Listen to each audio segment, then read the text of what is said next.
Here we are. I'm very excited. It's our very first lecture, week one, module one, for tourism and protected area management, sustainable tourism and protected area management. Got to change the name on that slide.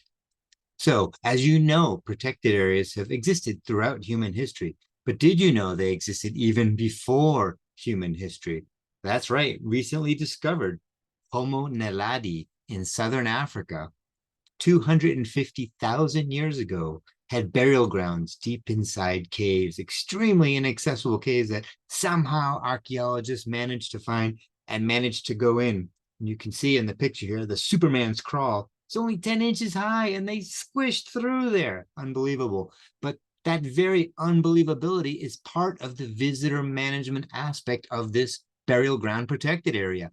The very inaccessibility of this protected area protected it against visitors, probably both pre-human and animals, so they couldn't eat the dead, and they buried them in the Dinaledi chamber. So that's the oldest protected area that I could find, and probably may ever will.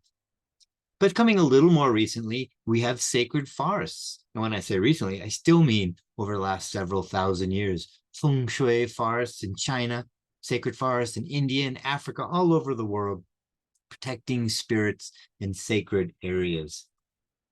Still more recently, hunting grounds, royal hunting grounds, such as this one, which is called New Forest, which is now a protected area, but used to be the royal hunting grounds of William the Conqueror in England.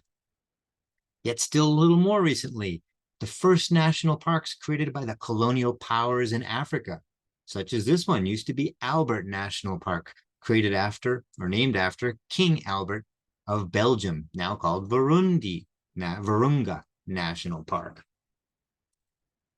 And then we have modern national parks, such as Yellowstone, with all the modern aspects of both the visitors and the management.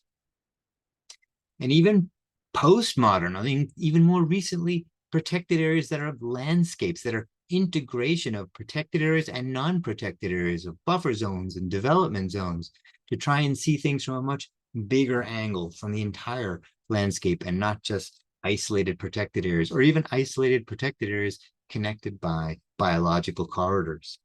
So with this evolution of protected areas throughout human history, obviously we have a corresponding evolution of different kind of users. And with those different users, new values and new demands on what these protected areas can provide, making it increasingly challenging for the managers. For example, if we go back to sacred forest, we have, of course, the holy men. There's some users, or holy women, and also people who may want to go into these areas and pick medicinal herbs, but shouldn't or could, depending on the rules. In the colonial hunting grounds of the early national parks, here we see King George V, who's right up here in the upper right, inspecting a killed tiger from a group hunt. Much more recently and very much more contemporary is Tiwanaku archaeological site in Bolivia, as you can see here, modern tourists with some modern techniques of keeping them out, or at least controlling them. And then we see a great diversification of kinds of visitors in more recent times, such as students visiting protected areas, or VIPs visiting protected areas. We have scientists and student scientists who are demanding, a whole series of new services of managers in protected areas to carry out their research activities. And we have even more recent development of wellness tourists, such as forest bathers. And then there's artists as well. And of course, with all these different kinds of users demanding different kinds of values and benefits from protected areas, that generates conflicts between the different users. Here's an example of one, a picture I took just last year in Sierra de los Pantanos National Park in Argentina. This is supposedly a nature trail, but right on the nature trail, you have a family who's doing a cookout and they have pets. And right off the edge of the water, you have cargo ships going by. So you have multiple different uses in the same space, not all of which are compatible. So Obviously, with these different kinds of incompatibilities and different kinds of users, it can produce a tension, right, between these users providing, and then visitors have to, managers need to provide visitors a greater variety of opportunities to do different things. And then they need to protect a lot of these different uses as well. And so that means they have to change our way of thinking, because the old way can't really manage all of these different things. What is the old way first before we talk about a potentially new way? Well, the old way is what I call, and Steve McCool, we call in our book, the plus world. Before I tell you what PLUS stands for, it comes from some of these big name thinkers from the Enlightenment period, Francis Bacon and Isaac Newton and Descartes. And actually, I got Descartes and Francis Bacon mixed up, but you get it. Those white men from Europe who came up with the Enlightenment, the modernist ideas, which we'll talk about in just a moment. But in order for their modernist technical scientific approach to managing things, they had to assume a certain kind of world, a world that was rather tame and allowed scientists to take their time and do their research and come up with new technologies and then publish about it. And what we call that world, we call that the plus world. Well, the plus world is a world that's very orderly, very tame. In fact, it's very predictable, the P in plus, and it's linear. A dose of, or 1 unit of poaching requires 1 unit of anti-poaching for it to all go back to equilibrium. It's understandable, right? We can understand the dynamics of the conservation and management issues here. That allows us to develop management strategies and make complex management plans to combat them, and plans that we don't have to update for several years. We also have to assume the world is static, or at least slowly changing, right? Because if it changes too fast, then the conditions we have today, we can't project into the future, which is exactly what we do for our strategies. So plus, which you might also say is the simplest mathematical operation, is the world that science needs to exist to use the methodical scientific approach of operating. And that's the world we've had for the last 200 or 300 years. But as you may have guessed from some of the words that I used, that's not really describing the world that we live in. We live in a different world. Well, a world characterized by Einstein's thinking, a world like dice. You know, when you throw the dice, you're never sure exactly how they're going to come up, unless they're loaded, of course. But they're not predictable, at least not within a certain percentage. And of course, dice actually means something. The D is for dynamic, right? It's changing with all the different relationships. It's impossible to completely understand. Even if you think you're coming close to understanding it, then it changes. And just by focusing your attention on it, it changes. Definitely not the understandable world of plus. It's complex with unusual system behaviors of overshoot and exponential growth. Oftentimes, it's very hard to even see the behavior of the whole system without sometimes complex modeling. And it's ever changing in the short term, and it's evolving in the long term. So this is the world that we actually live in. But if our tools are designed for the plus world, we're going to come up with a lot of difficult consequences, ones that we can see regularly today. For example, over tourism. You know, this is becoming an increasing problem in many places. It's a result of systemic behavior that we don't really understand very well because of our plus orientation. Imagine these are plans and policies piling up because they're not being implemented or only partially implemented, because these plans are designed for the plus world, not designed for the dice world. In conflicts with communities, between communities and managers, and communities and wildlife, these are the kinds of things that our managers have to deal with all the time. So there's actually a name for this kind of thinking, this kind of management. It's called technical rationality. And technical rationality, as the name implies, means that we want to solve all the problems that we have in management with a technical approach. There's a technical solution to all problems. We use our rationality, we use our logic and our scientific mind to come up with these technical solutions so that we can fix the problems that we have. We do that based on evidence. We use that through methodical protocols. We want to classify everything. You come up with these overarching principles and laws that explain everything for us and simplify what appears the great complexity and mystery of nature. We can boil it down to a few laws, maybe even one. If you ever heard of the grand unification theory, kind of the holy grail in science, understand everything with just a single law. But what's most important always is this technical criterion. But if we're going to achieve this technical criterion, then we have to ignore those confounding factors such as politics and culture and the complexity of human values and social issues and ethics. All of those things just mess up good, well done science. You know, it's kind of like the world of the architects and the engineers, and everything can be calculated if we have enough information. Carrying capacity formulas.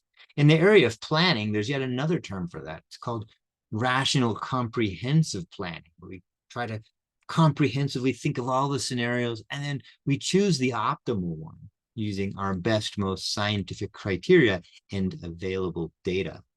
Now, there's a whole lot of literature on technical rationality and rational comprehensive planning, which we're not going to get into much in this course. A little bit in my book and with Steve's book in chapters 1, 2, and 3.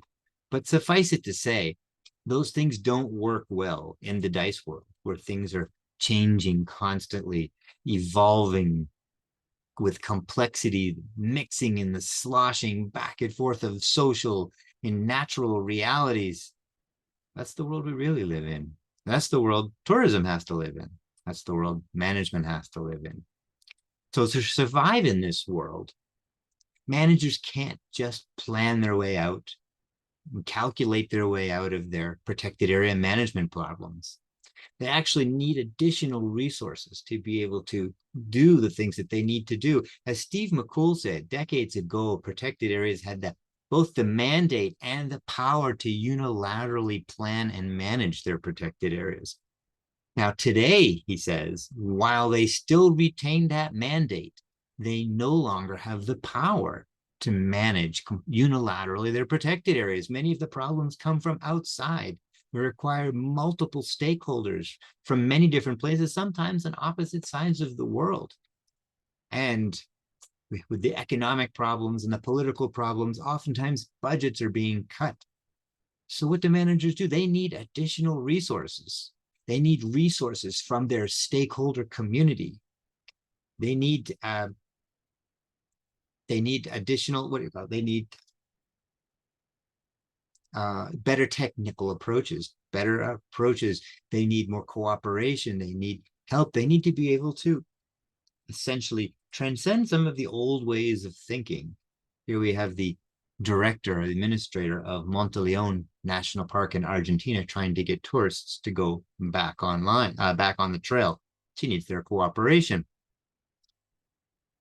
So one important aspect of this course is going to kind of a holistic bag. We're going to take a couple of different aspects of holistic to see how those apply to management and to ultimately the management of tourism, and how they can help us move forward. To do that, we need to understand three different sets of values. Some people call them worldviews, and I'm sure you've seen these terms before. There's actually many more than three. I'm just going to present three, and we're really only going to focus on two in this course. Let's just to give you a little bit of context. So the first kind of worldview is a traditionalist worldview. This is actually the majority of people in the world are of this. In here, you can see Muslims going on the Hajj and heading towards Mecca and Mount Arafat, which is an extremely important heritage area on the way to the Hajj. But the traditionalist worldview is one based in a faith system, faith in a law, in a cosmology that's passed down from a higher force, a law that comes from and mediated by a hierarchy of clergy. And the mass of traditionalists take this law based on faith. They were brought up in it. And in that faith is much of the answers that they use. So they're not really interested in science and logic and rationality.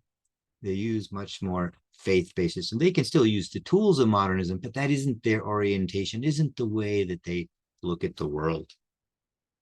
So, of course, traditionalism can characterize both the visitors, such as these pilgrims, and it can also characterize the way protected areas are managed. Now, that's been around for some 2,000 to 3,000 years, but a much more recent phenomenon, as I alluded to earlier, starting in the Enlightenment about 400 years ago in Europe, was the birth of modernism, right? And modernism, as I described with technical rationality, is basically the idea that I don't want to be born into a caste, as happens in traditionalism. I want to have social mobility based on my own faculties, my own capacity to rationalize and to think and to solve problems using my most important tools of technology and science to solve these things. In this world, it's really important that I use empirical science based on real data. Only things that I can measure empirically really matter, or maybe even really exist at all. So in the modernist is where you find people who are agnostic or atheist. The modernist thought has disenchanted the world, has taken away the magic that has existed in humanity for so many millennia, and replaced it with a technical approach. Like here, although you may not be able to read Spanish, what you see here is a zoning system for protected area in Costa Rica, just recently completed, with the different zones, the different definitions of the zones, how to apply to them to protected areas, what are the different management strategies. So it's a very methodical, rational, technical. I'm not saying it's bad. I'm just saying that's the orientation behind it. None of these worldviews are bad or incorrect. They're just different ways of looking at the world. And then a more recent emergence is what we might call postmodernism. I'm sure you've all heard of that, sometimes called progressive thinking or liberal thinking. This perhaps kind of started to emerge in the 60s in the United States around the time of the Vietnam War. And as the name implies, postmodern, is it was people who were reacting to modernism and not liking what modernism has been doing. Although modernism has provided us with so many of our comforts in the world, including technologies and global institutions and the nation state and professional sports. At the same time, because of its strong emphasis on social mobility through personal faculties, personal abilities, competition is an extremely important value in modernism.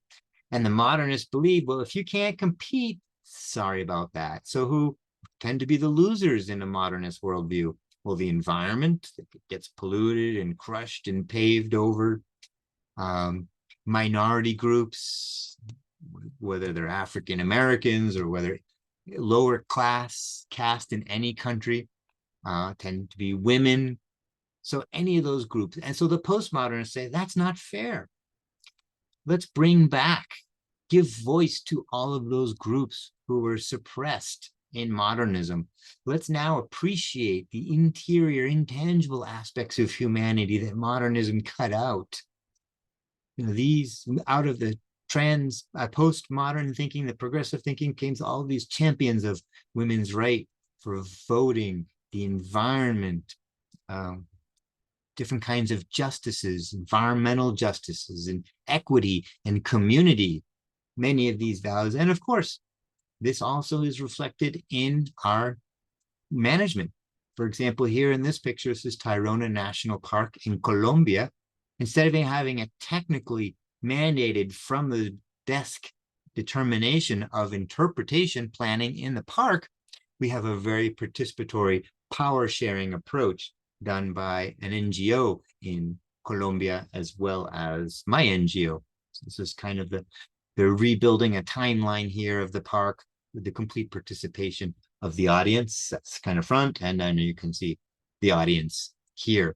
So this integration of people, of participation, of giving voice to those who may have been voiceless before, of distributing power. These are all postmodern or progressive ideas, and we will see how those influence park management. But as I alluded, we're only pretty much going to focus on modernism and postmodernism as the two most important areas for park management, at least in terms of the managers, not necessarily in terms of the visitors, who can span a much wider range of values. And as I said, throughout history, we keep adding more and more values to our protected areas. So we need, in this DICE world, to be able to take a more holistic focus, to bring in a lot of these factors that perhaps 50, 100 years ago, managers didn't really have to worry about, didn't even recognize that they existed. So we're going to just look at two aspects of holistic thinking. There are quite a few more, but for our purposes, this should be enough. First, we're going to look at the 4 fundamental perspectives, and this comes from the philosopher Ken Wilber. So this is pretty powerful stuff. What he said is that we can look at every situation, both from an interior and an exterior perspective, and an individual and a collective perspective. And then if we put those together into 4 quadrants, it comes up with, pardon the redundancy, 4 quadrants. And these are similar perspectives that we find built into almost every language. For example, the interior individual is I, right? That's what my personal experience, and each of you has an experience that only you can know inside of you. And then there's the exterior individual, and these are things we can measure about each individual. Your exterior, we can measure your heart rate, your skills, your behavior, and we can do that objectively. In the lower left is the we perspective. It's the first person plural, and that's the interior of the collective, relationships and worldviews. And in the lower right is the exterior collective. So these are the things that we build together, right? These are systems. They come out of the collective. But let's just think about, for example, plan non-implementation, which is kind of the point of the book that Steve and I wrote, and how that might be reflected in each one of these quadrants or each one of these perspectives. We can look at plan non-implementation, and we can see forces specific to each quadrant. For example, if you're trying to do some planning and the communities that you're planning with are upset, or they're mad, or they're distrustful, your planning processes aren't going to work very well, because they're going to not participate. They're going to sabotage it. So those are interior individual factors and forces that you need to, as a planner, address. You could ignore them, and well, planner beware. Then the exterior, we're looking here at park guard training. Actually, they're being trained in Colombia for interpretation. So, and this is actually an evaluation. We're using an objective checklist to score their tours. So these are particular behaviors and skills that we can measure objectively from the exterior. So in planning, you need to have planners who have these skills. You also might want to teach members of the community certain skills, such as conflict management, perhaps, or facilitation, to help run the planning process more efficiently and more effectively. So those skills and behaviors are very important for the success or failure of a planning process, or any process for that matter. Now, in the lower right, so those are the collective ideas that we have in our culture. And there's a few here. One is the importance of science, right? So if our planning process is conceived as purely technical rationality, it'll get one result. If it's seen as more of a community product through consensus, you'll get a different product. And then the role of women in science, as you all know, has changed over time.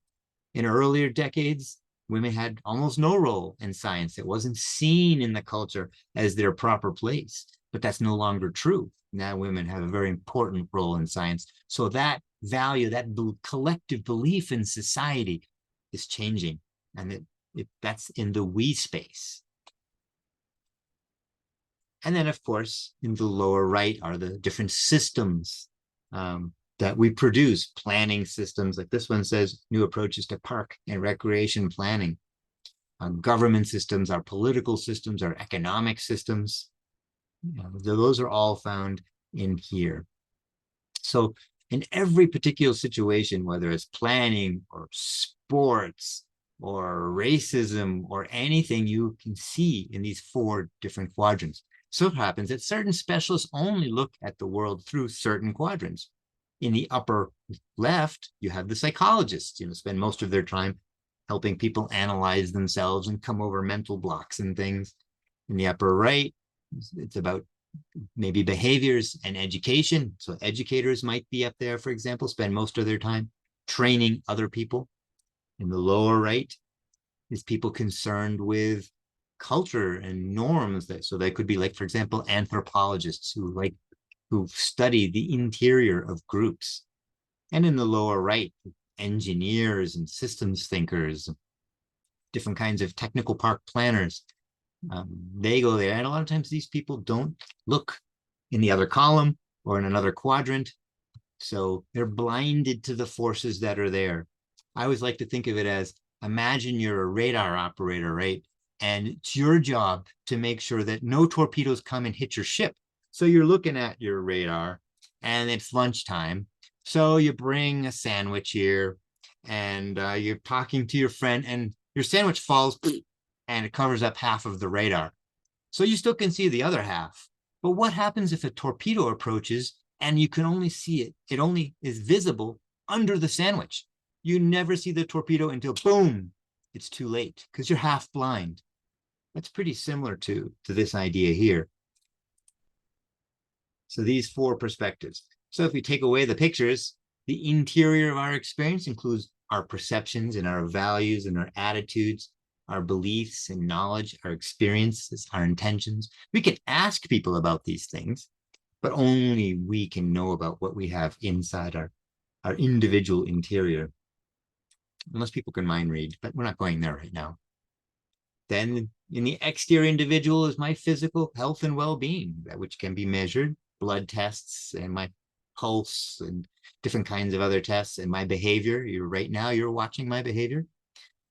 Skills, which can be measured and seen as well in the exterior individual.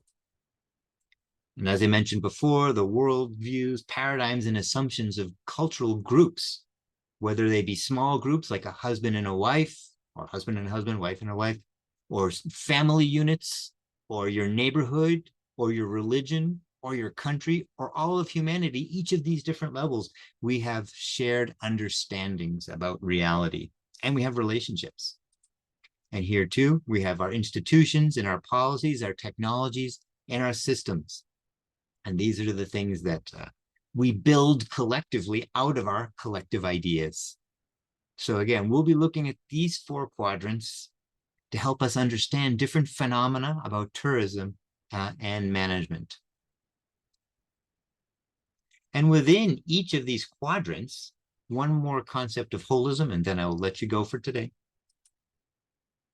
And we'll also be using this in the course, is that there is development going on in each of perspectives. Remember, development is a qualitative improvement, which may or may not be accompanied by quantitative or physical growth. So let's just look at some development in each of these 4 quadrants. First, in the upper left, the interior individual, we have cognitive development. You may have all heard of Jean Piaget, who was a Swiss psychologist. He was observing his children, and he began to notice that his and other children, at certain ages, they would be making systematic mistakes over and over again, but older kids wouldn't make those mistakes, or they would make different mistakes. So he started to see these patterns. For example, and I don't actually remember the ages, but at a certain age, if a kid is watching a puppet, right, and then the puppeteer puts the puppet behind their back, that kid will think the puppet no longer exists. Can't see it, doesn't exist. But when they get older, when the puppeteer puts the puppet behind the back, the kid realizes the puppet is still there. He just can't see it. She can't see it because they've acquired the cognitive ability of understanding of permanency. The puppet has a certain permanency, but at that younger age, that cognitive capacity hadn't yet developed. So Piaget developed 4 stages. He stopped at adolescence, but in fact, many other cognitive psychologists have added stages on since then. In terms of cognitive development. So that's the upper left. Now, the upper right, obviously, there's an exterior growth to humans, right? From baby to adolescent, going up to adult, and then old person, and then dead. And that we can measure very easily, especially the dead part. And then the lower left are the changes in worldviews. And again, this is a map of different worldviews, you might say. I only talked about the modernist and postmodern traditional, but there are others as well, starting from primitive apes, going up to, you might imagine, really advanced Buddhist gurus, spiritually advanced, much higher understanding of consciousness and awareness. We won't go there in this course, but know that many people have studied that. And in the lower right, there's development too, the development of society, from hunter-gatherers to horticultural, then to agrarian, and then the Industrial Revolution, and then information society, and then knowledge society. And here you can see one person's map, and then the Internet of Things. And of course, it keeps going. Society is still evolving in a direction. So point is this idea of development in the 4 quadrants is going to be really important as we study sustainable tourism and as it applies to protected areas. So I think that's enough for today. I hope you enjoy the readings, and very soon we will get on with week number 2. Have a great one.